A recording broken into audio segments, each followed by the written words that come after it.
Are you sick of your digital instrument sounding fake? You load up a piano VST or a bass loop, for example, and no matter how much effects and processing you add, it still sounds robotic. But what if I told you that there is a way you can make those samples to come pretty close to sound like the samples you really like? To say the truth, it's not some big secret that only professional producers use. It's a tool sitting right there in your DAW. Hey guys, I am DJ Legion from AudioWorks Academy, and today I wanted to talk about a plugin that most producers don't use it because they don't realize how powerful it can be. How many times you said to yourself, I wish my guitar or the vocals could sound like the track that I really love? Well, there's a solution for that, not a perfect, but still very powerful. The plugin that I am talking about is Match EQ. Match EQ is a powerful tool that it is replicating the tonality and the frequency range of a sample. It is perfect when you are working with stems from sample packs and you want to blend them seamlessly into your mix. In this video, we will convert a digital sounding piano into something that sounds like it was pulled from an organic sample pack. Now let's go on the first step, which is going to be the select and analyze. You start by choosing a sample you want to replicate, for example this one here.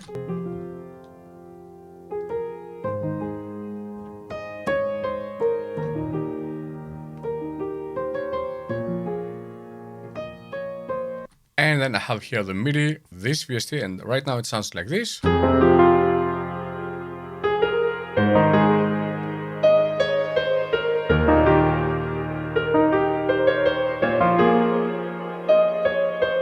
There's a big difference there. You can hear right away that the piano from the VST is much more bright and a lot of things are happening. So how you want to go and do the Match EQ? You are going to go on VST, and in this case I'm going to use the Match EQ here.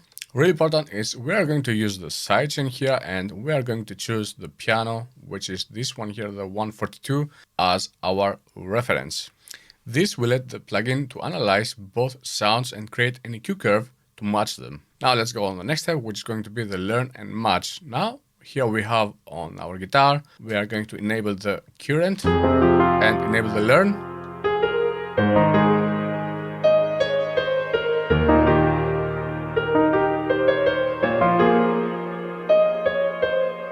This is the frequency spectrum from our VST, and now we're going here on the reference. Here it says also, click the learn button to start analyzing from the sidechain input or drag an audio file, blah, blah, blah. We're going to use the sidechain as we already mentioned, and this is B. And now we're going to hit learn and let it play again.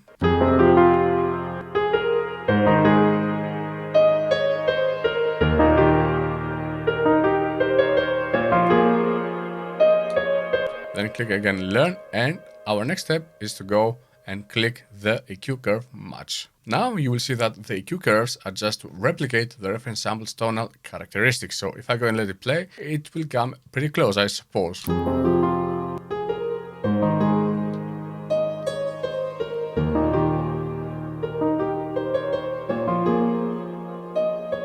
There's a big difference, right? With the previous one.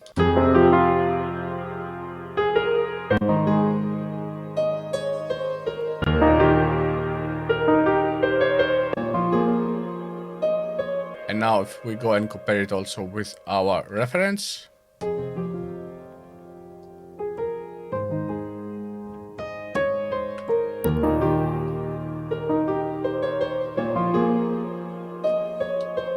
Really mind-blowing, right? So of course it is not perfect, but right now it can pretty close. Where we dive deeper into the next step. If you're finding this helpful and you want to really level up your mixing game, check out my course, Learn the Essential Mixing Skills. It is with easy to follow lessons that walk you through everything from balancing levels to pro techniques for EQ and compression. It really doesn't matter if you're just starting out or you want to refine your skills. This course will give you the tools to mix with confidence. But I wanted also to show you this technique, how you can go and make it FabFilter the Pro Q4. We are going to go and use the Pro Q4 on both channels and open here. Now here we have the piano, the reference, and the VST. And if I go here and click the EQ match, we have here two possibilities. We can choose the reference, but for me it is much easier if I go and put the other instance on the piano 142, which is going to be the reference, because I have also the FabFilter Pro Q on this channel, which is going to be on the piano.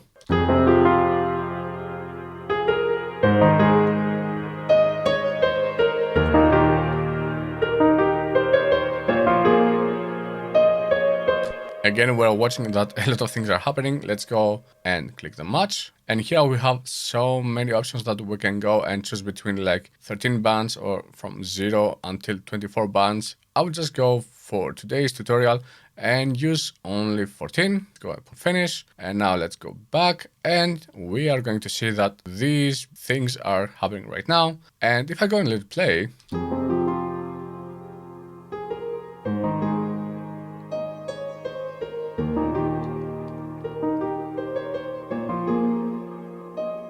but to say the truth, if I wanted to dive deeper a little bit here, I would just go and select all this and just dial down a little bit and mix it in.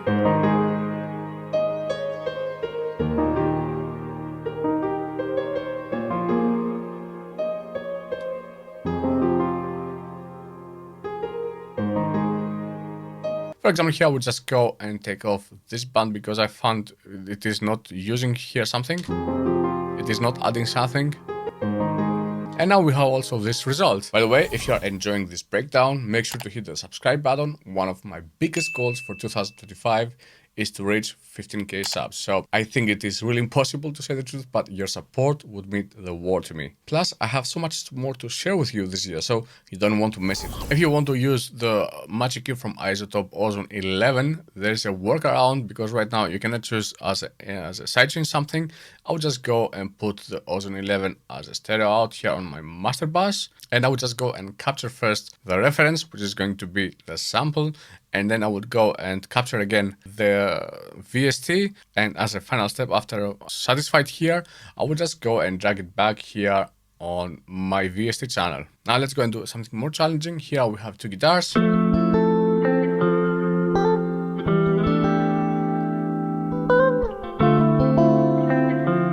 It doesn't sound bad, but you can still go and improve your sound if you want to make this guitar here, which has a little bit brighter sound in comparison with this one here. So I would just go again and do the same thing. I would just go and put the FabFilter. And right now, in case, for example, you don't have such a really powerful computer, I would just go here on the sidechain and I would go and choose the guitar reference. And here the EQ match again. And we are going to go and choose the sidechain again.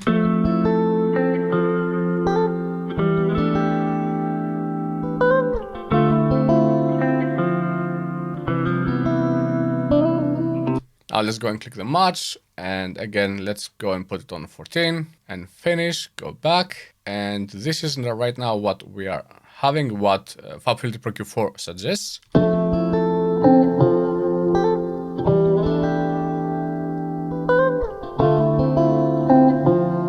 For example, right now I don't really like how it sounds, but what I could go and do is select everything again and bring them back a little bit and mix it in.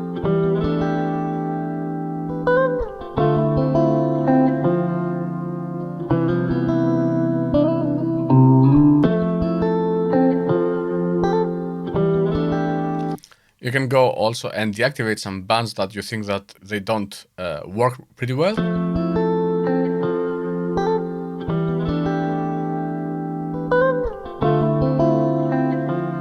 For example, with this one here, I'll just go and take it out, and then I can work with this frequency spectrum. Matching EQ is a great starting point, and it will get you really close to the tonal balance of your reference track. Some people might say that matching EQ is cheating, but it's a learning tool for understanding frequencies and tonality, and you can also apply it like pretty easy, as I already showed you. You can go and try it on strings, on piano, and even on vocals to improve your sound design skills. Now let's go on the final step, which is fine tuning. After you have applied the matching EQ, take a moment to carefully compare your processed sound to the reference. Listen to the tiny differences. Is the reverb sitting right where it should be, or does it feel that it is too heavy or too dry? For example, here we saw on first that we had two guitars. Let me go and enable the 4 again. And this is how it sounds again as a reminder.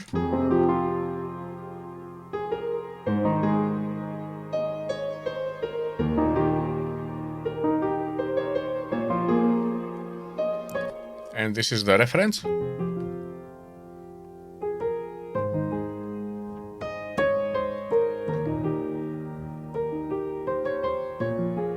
So to emulate the dynamics that we had here from the reference track, like the play that how it is going to be played from the sampler maker or the guitar player, it is really difficult to emulate. But what we can go and do, I heard right away that our VST had a lot of reverb sample that we had here. So I'll just go here, and in this case, we are going to use the reverb that is already on Nexus 3.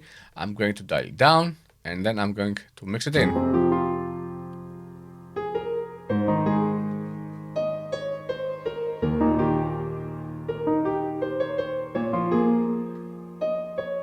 Let's have a listen again.